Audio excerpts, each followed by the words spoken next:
Welcome to the Dietitians Unplugged podcast with Aaron Flores and Glenys Oyston. Join us as we explore the idea of health and wellness from a new perspective.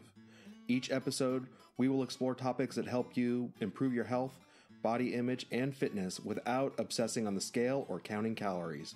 We believe in health at every size, intuitive eating, and body positivity. In each new episode, we are going to help you build the confidence you need to ditch the scale and embrace your health without shaming your body.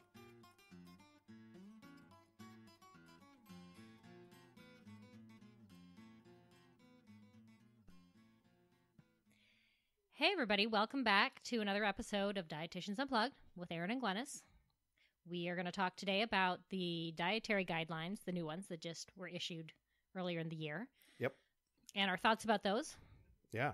So it's funny. So these come out, in case you don't know, the Dietary Guidelines come out every 5 years. And they're always revised. They look at the new science that's emerging. They look at different studies. But they also try to get public comment. So once they're sort of tweaking the guidelines, they are open for public comment. And then they review the comments and finally come to the final conclusions. And since they come out every 5 years, it's sort of like Star Wars for dietitians, right? We're always like, oh, what are they going to say this year? Like, what, we don't want to like get too many spoilers, but we sort of want to know what's going to happen. And then every 5 years, it's like all the dietitians sort of like buy their early tickets, just like all the Star Wars fans. They get like super excited. And then it comes out and all we get to do is like talk about, oh my goodness, did you see the guidelines? Have you read the guidelines? What do you think of the guidelines? Oh, I don't know. Is Darth Vader really his father? I don't, and on and on and on. Right. And this happens every 5 years. And so, so we thought it would be interesting to comment on them, to add our voice to this sort of circus of dietitians commenting on these guidelines. Our 2 cents. Mm-hmm. Well, since there are two of us, it's 4 cents. 4 cents, yeah. Mm-hmm. And if Canadian? Well, it's going to be less now. Right. Yeah. So 3 cents. Hey. I appreciate that you were able to work in a Star Wars analogy with this. Like, anytime. I didn't know if you were going to be able to do it, and yet there it is. There it is. And it was good. And they've been doing these dietary guidelines since 1980, right? That's right. when the first ones came out. Yeah. So, okay. So, we're looking at, 35 years of recommendations. This is where we get like the pyramid, right? The food pyramid came out of these guidelines, My Plate, and it sort of guides U.S. public health messages over the next 5 years. Right. I'll start off. The very first thing that is interesting to me is this is the first set of dietary. This is my second release of dietary guidelines since I've been a dietitian. Right? Congratulations! Thank you. Yeah. Woohoo! But it's the first one that's been released since I've really come to intuitive eating and health at every size. Last 5 years ago, if you would have talked to me and we were doing this podcast, I would have been one of those like Star Wars fanatics, right? I would have been like, oh my God, I can't believe they left out this. And I'm so happy they included this. And this is such a sign of things to change. And here I am today and I'm like, meh.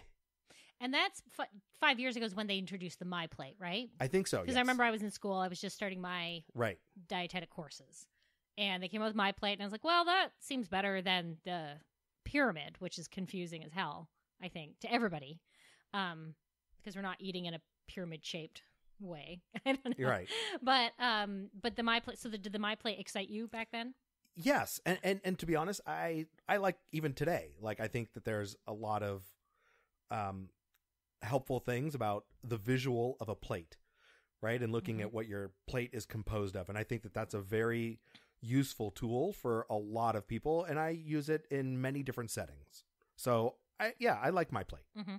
I found it less confusing, definitely. Totally. I was just coming to intuitive eating back then when it first came out. And so I was sort of feeling like the rebel, like, I don't want to eat like that. Right. I don't want somebody to tell me how to eat.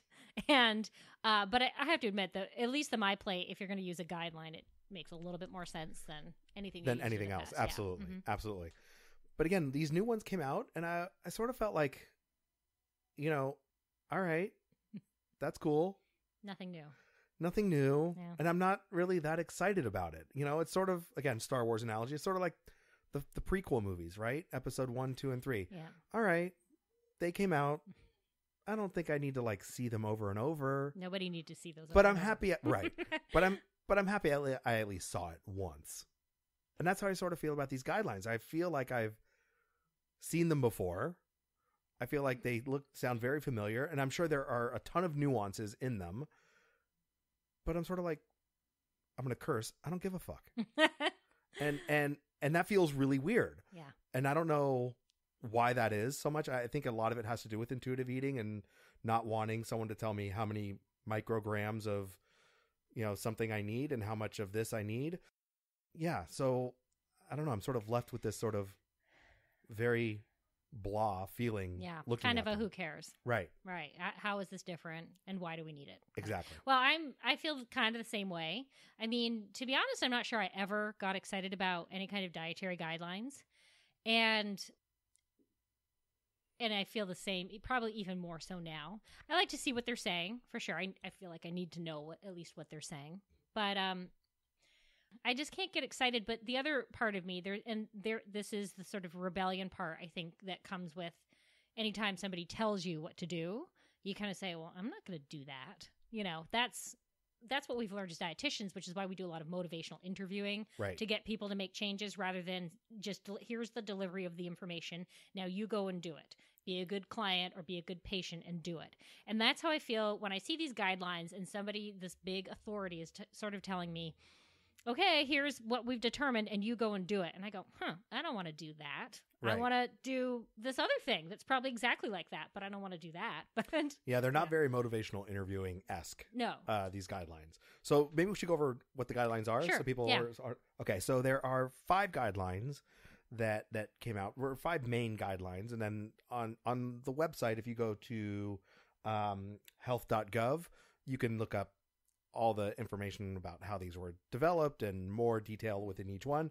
But on a high level, there are really five guidelines. And the first one is follow a healthy eating pattern across the lifespan. No, that's not too vague. Right. I guess they go on to explain They go on to explain stuff. Mm-hmm. And if we read from the website, it sort of says, all food and beverages and beverage choices matter. Choose a healthy eating pattern in an appropriate calorie level to help achieve and maintain a healthy body weight, support nutrition adequacy, and reduce the risk of chronic diseases. So I think they sort of boil it down to one sentence, like, follow a healthy diet. Yeah. Live really healthy. Gee, really? Yeah. Yeah. Shocker. Okay. Let's go to number 2. Focus on variety, nutrient density, and amount. I mean, that it's key, and we can talk about that, what that means. Yeah. Right. So, again, very vague, right? The website says, to meet nutrient needs within your calorie limits, choose a variety of nutrient-dense foods across and within all food groups in recommended amounts. So they're trying to say balance, variety, and moderation.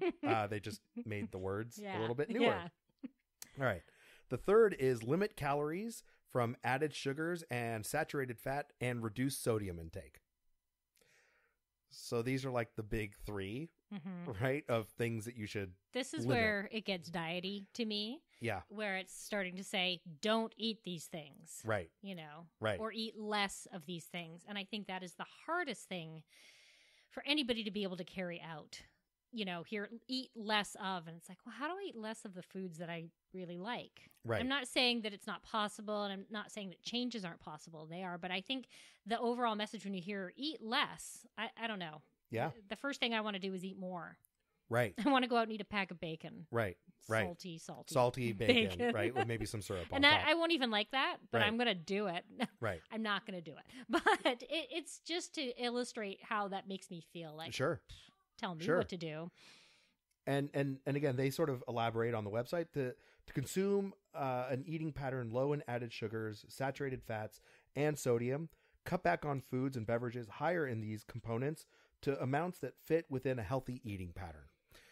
I think you're right. It's very diety, but I think they're trying to bring in some intuitive part to it, right? Maybe. They're trying to bring in some understanding what is a healthy pattern for you, which is nice. But in the end, it's like, but don't eat too much.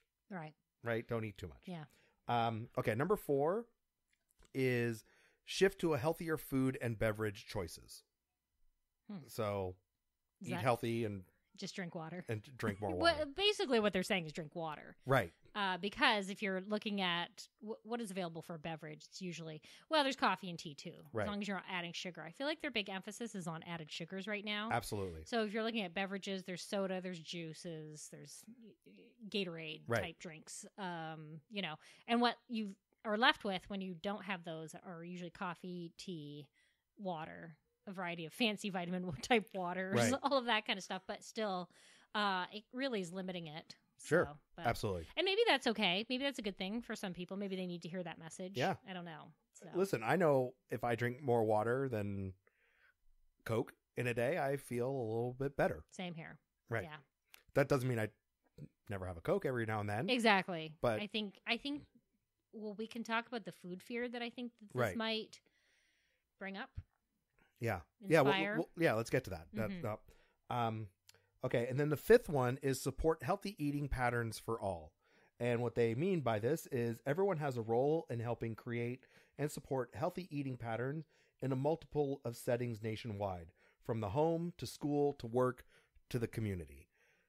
Which is, this is something I actually sort of would probably think is a pretty helpful thing to understand that, again, food touches many parts of our lives. It doesn't just happen, in our house, at the table, in our own refrigerator. It happens in many different ways. Right. And that we do eat, individually, but really we are connected to this larger community where Absolutely.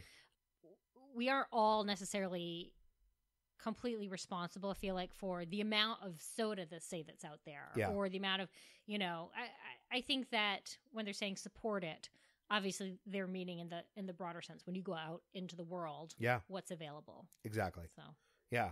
So those are like the main guidelines. And anytime these guidelines come out, I have to admit, I think just like we sort of talked about in previous episodes, I'm not like the guy who's going to dive into a mound of research and be totally happy, right? I don't have that skill as well as some other dietitians and healthcare providers and researchers. And I don't have the skills to sort of to look at how these guidelines came about. And that's why I like people like Mary Nessel, because she is very good at sort of sifting through the politics of it. And she writes she's written many books on the topic, but writes a website, or writes a blog on a website called foodpolitics.org, I believe.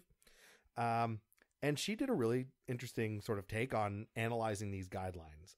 And I think what I'll boil down a lot of what she says is how much politics there is in this process, and how much of the real guidelines that probably, if they were unfiltered by a political process and by lobbying, how these guidelines would look different if there wasn't that influence. And would we have them at all? I wonder. Well, that's a good question. Yeah. I don't know. I bet you we would have them. I mean, that's my just gut, is that we'd probably have them, but they'd probably say what they really want them to say, which is don't eat as much red meat and probably don't drink as much Coke. Right. Eat some vegetables. Right. Eat some fruit and vegetables. But they can't say that because of the beef lobby and the sugar lobby. Right. And so I think from like the dietitian nerd aspect of my life, that's really interesting, right? The whole politics of it. But then I'm left with the individual, like what does the individual Joe Schmo in Kansas really get about the guidelines? And that's the important thing, is how does it translate into the individual? Right. And I think some dietitians, some intuitive eating dietitians or health at every size minded dietitians sometimes are concerned about this kind of prescriptive advice becoming or inspiring disordered eating and distorted views around eating. And that's, I fall on that end of the spectrum. Some might be fine with it, but for me, I remain really skeptical about how these really benefit us and how they've helped. And so they started doing these in 1980, And I want to say, how much has our health improved? Now, for sure, our life expectancy has increased during that time. And there can be any number of reasons for that, modern medical science and drugs and all that kind of thing. And maybe we have gotten healthier. I don't know. But we do hear a lot in the news how we're so unhealthy all the time. So I'm not really sure what to say. Are we healthier or are we not healthier? Yeah. And then where do the food guidelines, the dietary guidelines play into that? Have they really helped us at all? And I just don't know, because I also don't know anybody that really thinks about these when they eat. I think that's a really important point, right? Is that, again, how do they really translate to the individual, right? Is someone really aware of these guidelines? And again, you're right. From our perspective, from intuitive eating and health at every size, we look at some of these and say, like, you're prescribing what to do. And as soon as someone hears that, they rebel against it. And I think what it does is it fuels a lot of our fear about foods. It fuels this sort of national feeling of, I can't eat that, I shouldn't eat that, but I really want to eat that. And then when I do, I'm doing something really bad. And I feel guilty about it. And now I feel guilty about it. Yeah. And so, it's interesting because, these guidelines get reported on too. I mean, they're newsworthy, right? Especially in January, especially in 2016, where people are trying to, start a New Year's resolution or keep their New Year's resolution. They're like, what is the best diet for me? And I'm wondering if we were to Google low sugar diet right now, what would come up? A lot of hits. I'm sure. A lot of hits. I'm sure. Especially, and maybe it's just here in LA, right? Maybe I just notice it because of, where we're recording our podcast in LA, is that there's this intense, like I said, intense fear about doing anything wrong when it comes to food. And that, I have to be perfect. I have to be vigilant. I have to make sure that when I put food in my mouth, it has to be organic. It has to be low in sugar. It can't be high in fat. It has to be non-GMO. It has to be grown within 45 miles of my house. There are these rules that we sort of adopt that go beyond the guidelines, but I think they start with the guidelines. They start with the idea that we need a prescription, right, for how to eat. And I do think a lot of that is that we live here in LA. Yeah. But I came from Northern California before this, and there was a lot of that there. Yeah. So I have to think that it probably is happening in the rest of the country too. Sort of this idea that we have to eat prescriptively. We have to eat organic or local or pastured or whatever, gently massaged food. Right. That had a psychologist that made it feel good before we ate it. Right. My corn gets at least 2 weeks of therapy before I eat it. Just at least baseline. It screams when you bite into it. Totally. Anyway. Yeah.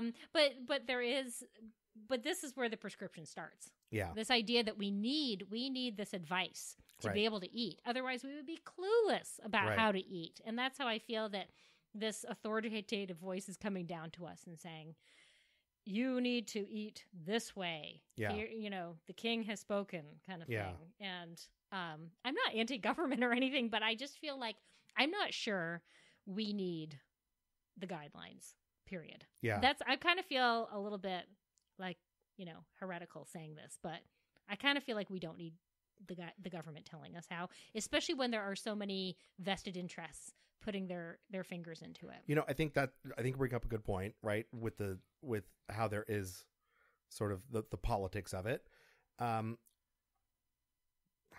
I think part of me thinks we do need them on some level, right? Okay. I think there is a place for them. And I think when we think about, like the benefits of these guidelines, right, is helping when it comes to maybe giving schools a guide of what they should feed, like for school lunch programs. I think maybe some of that might be helpful. I think there tends to be a place for them, but I'm wondering how we could tweak them, right, in a way where the guidelines are less prescriptive on some level and more importantly, we can take them as really a broad brushstroke. But again, maybe the number 6 guideline is listen to your body. Wouldn't that be revolutionary? I mean, like, why can't the 6th guideline be, in the end, nutrition is personal, and your guideline should be pay attention to how food makes you feel. So I would totally be in favor of guidelines like that. Yeah. And what's interesting is what I heard, and I did read the blurb, when they came out in 2010 with the MyPlate, they had some text that said, we eat for many different reasons. And then it went on to list all the different reasons that we eat. But none of those reasons was eating for hunger. And I thought that was so telling that they're not even acknowledging that we have this internal regulation that could maybe give us a lot of information about how we should eat. Yeah. And how we could eat, and that these guidelines could be much more of just that, guidelines, right, rather than prescriptive. Because the part of the guidelines I don't like, I'm not sure, I don't think you read them, was the 10% part of the sugar, the added sugar, and the less than 10% of saturated fats. And I just think it is, I don't even know how many calories I eat in a day. I have an idea from when I was in nutrition, my nutrition classes, we had to calculate how many calories we ate by tracking. So I have an idea, but people are notoriously bad at calculating or tracking what they eat. So I don't really know how many, and to then have to calculate 10% of other nutrients on top of that, there's no way I could do that. Yeah. So, I'm left with this idea, do I have to walk around being paranoid about, was that 10%? Can I squeeze this in because I really like this cookie, but what else can I eat today? Or maybe I shouldn't have the cookie. It just kind of gets up in my head. Yeah. No, you're right. And that's, that's where, again, it's sort of what they do is they take, when they talk about what is a healthy eating pattern, that's where that sort of numbers come in, where they say consume less than 10% of your calories from added sugars, less than 10% of your calories from saturated fats, and then less than 2,300 milligrams of sodium. Right. So that's where those numbers sort of come into play. Which, by the way, as a clinical dietitian, eating less than 2,300 milligrams of sodium is just not possible for most people. It's super challenging. It's unbelievably hard. You would be left with almost nothing. Well, it basically means you better learn how to cook. Yes, you better, and also to learn how to really bland foods. Yeah. And again, maybe that's a nice guideline. I would support a guideline that would say, learn how to cook some basics in your house. Get connected to your food in your house. I mean, before we started recording, we were talking about, cooking classes for my kids and things like that. And, I think there's something really important about learning how to make something, and that if I'm going to, crack open a can of Campbell's chicken noodle soup, well, if I want to make that, I could actually have the skills to make that. And I understand the convenience of it, but I also understand, hey, if I make this, it actually is a whole different experience. Nutritionally, forget nutrition. It's a different experience because I was involved with it. Like, my hands were all over this, and I washed them, so don't worry, they were clean hands. But no, I mean, and then when I have that bowl of soup, I'm so much more connected to that bowl of soup because I made it, and I spent the 3 or 4 hours it takes to make a really decent bowl of chicken soup, and that's a guideline I would totally love to see also. Right, and to add to it, the nutrition part of it, you do have more control over what's going to go in it. So then you can make it, lower sodium, that kind of thing. But I was also thinking, a lot of us work a lot of hours, or even if you just work a regular 8-hour day and you have a little commute on top of that, you're pretty tired when you get home. So the guideline where it's talking about how it's sort of everybody's responsibility, maybe we need to acknowledge that maybe people need to be supported in having more time to provide food for themselves. Yeah. Instead of, I know very few people now that work just 8 hours. It seems like everybody's working a lot more than that. Well, maybe we need to live in a world that pays people adequate amounts of money, that, they only have to work 8 hours. Maybe we have here's a radical idea. Maybe we have reduced work hour day. I mean, what if we just start with, you have to leave your desk at lunch. Yeah, you have to leave and go out. You have to eat lunch. And take a break. Yeah. And that's mandatory. And nobody can come and bother you about work. What's so funny is I talk to so many people who are in their work environment don't feel like they have permission to go eat outside or to go away from their desk. And they end up just sitting there at their desk eating and working. And one, that's really hard because you're not connected to eating at all. Forget about intuition. Right. Forget about intuition because you're all stressed about work and you're, but two, you don't get to decompress at all. And it's like a full day of being in it. And you need to take a break and move away and to like get a breath of fresh air and get some perspective on even the little things each day. And that's a great acknowledgement that, hey, food can make you healthy or it can, hinder your health. But that's a tiny component of it. This stress reduction that you're talking about, this being able to breathe and connect with your food and connect with everything else. This is where we need a bigger acknowledgement that this is a part of your health. Yeah. That the dietary guidelines are important, maybe, but that there are all these other components of your health that if your life's not in order that way, if you are stressed out and eating through your lunch, whatever, you can eat as healthy as you want, but you are probably getting sick because we know stress causes disease, or at least, we know stress contributes to disease or is at least correlated with disease. So I won't say cause, but so I think that is where they're missing. These are just sort of missing. And I feel like that's what the slow food movement kind of comes in. Yeah. And says, all right, well, sure, guidelines, but let's talk about what it means to really eat and relax and connect with the world and life and whatever else. Yeah. Is there one pie in the sky guideline you'd love to see in there? I think it's what you said, which is listen to your internal signals of hunger and fullness or satiety. Yeah. To really connect with those. And I am always upset that there's just of course, this is still a fringe movement by and large. Yeah. And if there were only some acknowledgement that is really important when we eat. And I think actually the dietary guidelines, then people constructing them, I actually think they feel quite the opposite, that people cannot be trusted and relied upon to trust their internal signals. So that's what I would love added. How about you? I think I would love something in there that would acknowledge how all of us, right? More importantly, the role of a family in good nutrition, right? And the importance of raising competent eaters, right? To use Ellen Satter's words, starts in the house. And starts with a family meal. It starts with that slow food movement of, eat dinner as a family. Whatever your family looks like. Sit down with your family once or twice a week, maybe every night if you can, and enjoy a meal together, and make food fun.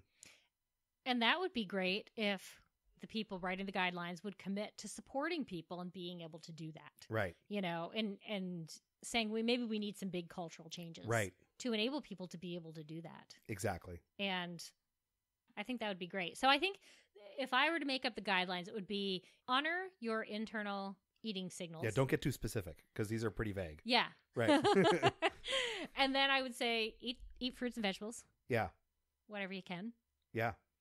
I'd probably leave it at that. Yeah. There you go. And so here's what we'll have to do is, we're going to have a reunion. Make sure we're doing this in 5 years to see how much of this has changed in 5 years, if any. Yeah.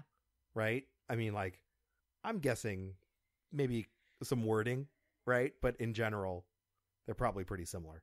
Yeah, I feel like they just it's a shell game. They kind of change around the words a little bit and go, ta-da, these are really new. Yeah. So one thing that I just was reading in Harriet Brown's book, Body of Truth, which is a great book. She is talking about the dietary guidelines and how they started, and that it sort of went to health became about preventing disease instead of just having health itself being okay. It became about make sure you're going to eat to prevent disease. That's how I was sort of understanding it. And a lot of the advice in these dietary guidelines is about, for instance, the sodium. That's a therapeutic diet for somebody with hypertension or with congestive heart failure. 2300, I mean, that's going to really help them actually feel better. For the rest of us, is it necessary to eat really low sodium? I don't think so. I mean, I think we should kind of avoid too high sodium because that can mess with things too. That can mess with your bone health. So, I mean, they're writing this as though we're all diseased. I think that's an interesting point is this, it's written to prevent, not just to live longer and better, right? And that's why I sort of like the idea of blue zones a lot where it comes in, because there's not a whole lot of prescriptive nature in blue zones. It's like, these are, big things that you can do in your life to help you live longer and better. And for people who haven't read that book, just briefly, what are the blue zones? I mean, so the blue zones are pockets of communities throughout the world where there's a higher percentage of people who live to 100 or more than in other communities. And there's, I think, 5 or 6 identified throughout the world. There's Okinawa, Japan. There's Loma Linda, California. There's Sardinia, and I think there's one in Costa Rica, and then I think Greece or Sardinia. Did I say Sardinia? Sardinia, yeah. Somewhere else over there where they get to stare at the blue sea right all day long. But it's a brilliant book by Dan Buettner where he sort of looks at all these communities and what are the commonalities, and in essence, the things that resonate with me when I hear that, those are guidelines in essence, right, for not preventing, but for having longevity and living to your fullest. And the things that are in there that are so important are things like being connected to other people, having a purpose in life, understanding when you are full, right? And leaving some food on the plate when you're done, eating mostly plants, enjoying a glass of wine every now and then for those that can. So, there's a lot of big picture things in there, but none of them are like, don't have too much sugar in your soda, right? It's all very top level stuff. Mm-hmm. And I think those things resonate. Yeah. So 5 years, you'll come back and we'll do another episode on our guidelines. Yeah, aren't we still going to be doing this in 5 years? Well, totally. I'm just making, just in case we're not, right? You have a date 5 years from now. Yes. We're going to be doing this again. The new guidelines. Talking about 2021, new guidelines. Yeah, it's not a plate anymore. It's a bowl. It's a bowl. And you have to eat everything with a spoon. Chopsticks. Chopsticks. Because that makes you eat slower if you're not good at it. Exactly. Yeah. Slow down. That actually reminds me of a good point. Something that happened when the My Plate came out. Yeah. And one of my really good friends that I went through my dietetics program with is Chinese. And she is also a very intuitive eater. And she kind of looked at that and scowled a little bit and was just like, well, not every meal I eat is going to be on a plate with vegetables here and starch here and meat here. Sometimes she eats a big bowl of soup. And maybe she'll have some vegetables inside. Or maybe one meal she doesn't have as many vegetables, but the next meal is entirely vegetables. For her, that was so unbelievably prescriptive.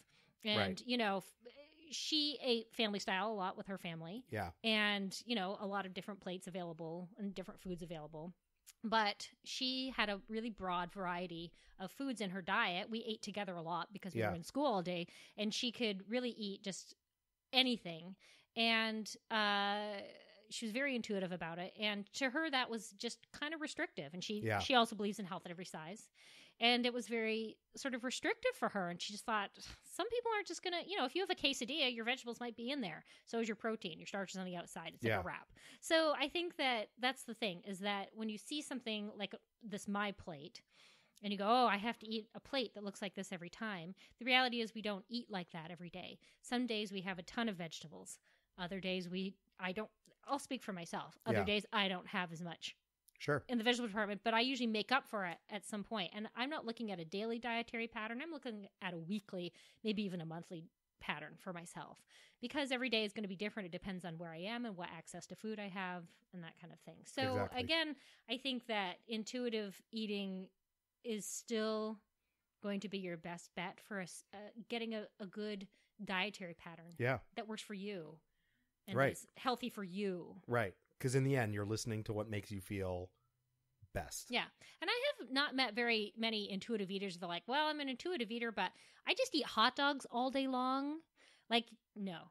Right. Usually you meet people who are like, oh yeah, once in a while I have a hot dog and sometimes I have a salad, and they have a big variety Yeah. in their diet. Somebody who's eating hot dogs all day long is somebody who has a little bit of eating pathology going on for whatever reason, Yeah. I think. And they are so averse to other foods. So the intuitive eaters I meet have a really nice variety going on in their diet. Exactly. So, and that's the healthy pattern for them. And they know what they feel like. So if you don't eat vegetables, you kind of are going to feel it, you know? Yeah, You might exactly. just be kind of constipated Totally. or Yeah. something, or your stomach might be upset or whatever. It's different. But if you really start listening, I think the body does crave what is good for it, which is Yeah. a lot of course, a lot of plant-based Yeah. foods, things that it seems intuitive to me that stuff that comes out of the ground and is available for us to eat, that's the stuff we should be eating. Yeah.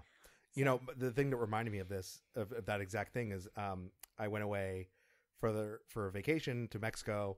We were really conscious of trying to not eat as much sort of foods that might have been washed in water that was not that clean. We were really concerned about getting sick, so we didn't have a whole lot of like salads and things like that.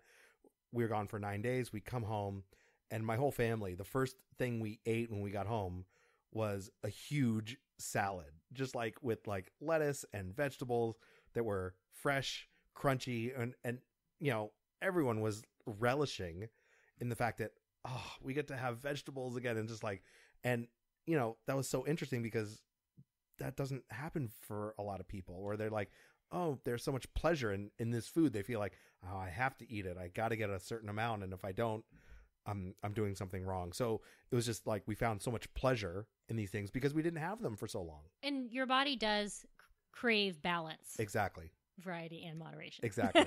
Exactly. So, yeah. All right. So that's our sort of recap, right, for 2015 guidelines. Anything else you sort of want to add there, Glenys? Yeah, how do we feel about it in the end? Dietary guidelines, yay or nay? Or somewhere in the middle. I'm still totally in the middle. I don't know. Like I said, if I'll be honest.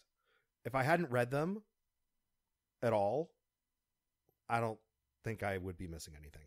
You probably would not treat your clients any differently or give them any different advice. Right. And I'm the same. So, I'm always going to say, get some vegetables in your diet. Right. That's, to me, the number one. If you can start there to make that kind of change, if you're just looking for pure diet changes to make, or eating changes to make, and you're not worried about the intuitive eating part, right. I just start with getting some more vegetables if you can, if you're not eating enough, if you feel like you're not eating enough. But everybody finds their own level. So I guess I am still thinking we don't really need them. But I just wish the government would put the money into making sure that people had access to the foods that were best for us.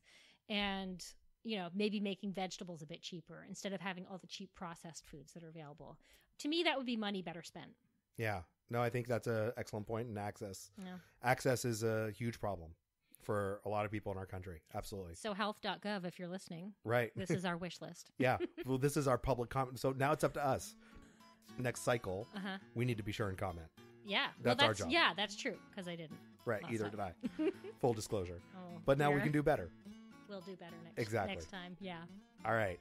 Well, this is Aaron for Glenys. This is, we'll sign off on this episode, and stay tuned for the next episode of Dietitians Unplugged. Thanks for listening.